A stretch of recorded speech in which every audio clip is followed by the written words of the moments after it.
नमस्कार. महाराष्ट्र पॅटर्न पश्चिम बंगालमध्ये चालू झाला. त्याचं पहिलं पाऊल पडलं आणि पुन्हा एकदा लोकशाही संपती काय? लोकशाहीची संपण्याच्या दिशेने सुरुवात किंवा वाटचाल झाली की काय? असा सामान्य जनतेच्या मनामध्ये प्रश्न आला. पक्ष वाढवायचा, पक्ष वर्षानुवर्ष सांभाळायचा, पक्ष मोठा करायचा, सामान्य व्यक्तीला आमदार खासदार करायचं आणि तोच पक्ष आपल्या डोळ्यादेखत कायद्याने एखादी आपल्या ताब्यात घेतो, म्हणजे हे भारतातली न्यायव्यवस्था.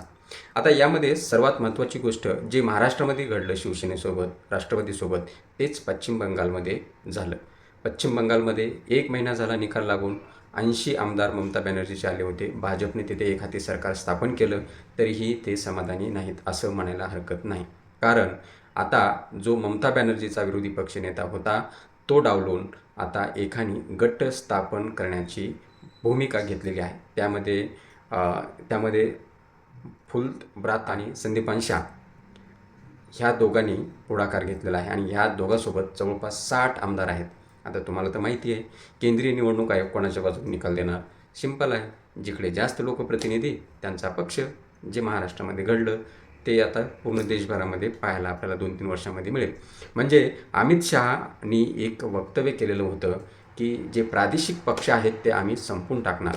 मला वाटतं याचं हे हळूहळू त्याच्यावरती सध्या काम चालू आहे. कारण एक पाऊल भाजप टाकताना दिसते आणि छोटे छोटे प्रादेशिक पक्ष संपवताना दिसते. आता पश्चिम बंगालची बारी, जे महाराष्ट्र आहे, महाराष्ट्राची बारी संपली, पश्चिम बंगालची बारी आली. आता त्यानंतर आंध्रा येईल, त्यानंतर कर्नाटक येईल. कर्नाटकची चर्चा होता राहिली. डी शिवकुमार हे तेच करणार होते अशी चर्चा होती. ती चर्चा कुठेतरी थांबलेली दिसते सध्या तरी.